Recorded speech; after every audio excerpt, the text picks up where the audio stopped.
ओम श्री चिदभैरव नमः. बघा, कृष्ण भगवान त्यांना शत्रू कोण होते? कंस, जरासंध, कालियवन अनेक शत्रूंना तोंड देऊन त्यांनी मथुराचं संरक्षण केलं, गोकुळाचं केलं आणि शेवटी कालियवनाच्या भीतीनं, जरासंधाच्या भीतीनं समुद्रात द्वारका बांधली. बघा, कष्ट बळराम दादा, यादव कुळ आणि भगवान कृष्णाने केलं. पांडवांच्या घरी यदा यदा य धर्मस्य ग्लानिर्भवती भारत, तिकडे असताना त्याचे जे यादव कुळ होते त्यांना चांगले संस्कार नाही मिळाले आणि मग संस्कार नसल्यामुळं जे आयतं धन असतं ते काय असतं? उन्मत्त बनतं. बापानं कमवलेलं धन आणि मुलगा त्याची गैरवापर करतो. स्वतः कमवलेलं धन आहे ते सांभाळून वापरतो. तसं त्यांना संस्कार नसल्यामुळं त्यांनी काय केलं? एक मुलाला लुगडं नेसवलं, मुलाची मुलगी केली, त्याच्या पोटाला फडके बांधले, ऋषीपाशी गेले आणि ऋषींना काय सांगितलं? याला हिला काय होईल?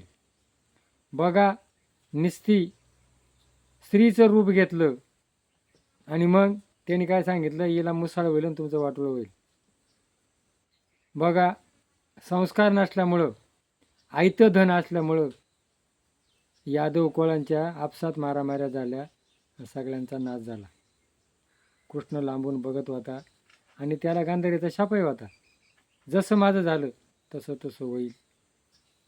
म्हणून कृपा करून फुकट मिळलेल्या धनाचा आताच्या मुलांनी किंवा मुलींनी गैरवापर करू नका.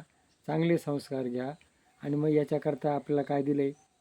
गीता, भागवत, ज्ञानेश्वरी, तुकारामाचा गाथा आणि दासबोध.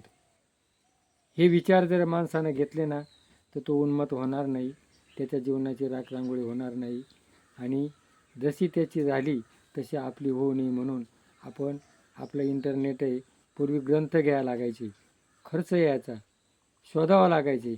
आता काय नाही, फक्त बटन दाबायचं आहे आणि बघायचं आहे. पण आपण काय करतो? काय बघायला पाहिजे ते बघत नाही आणि जे बघायला नाही पाहिजे ते बघतो. आताचे तरुण, मुला मुलगी आणि ते बघून जीवन बर्बाद करतात. म्हणून कृपा करून जीवन बर्बाद करू नका. या मकर संक्रांत झालेली आहे, ही करादीन आहे, तर या करादिनीचा संकल्प करा, जीवनाचा विकास करा आणि आपलं जीवन अनमोल आहे याचा प्रत्येकाने भान धरा. हे जर पटलं असेल तर क्लिक करा. जय भैरवनाथ महाराज की जय.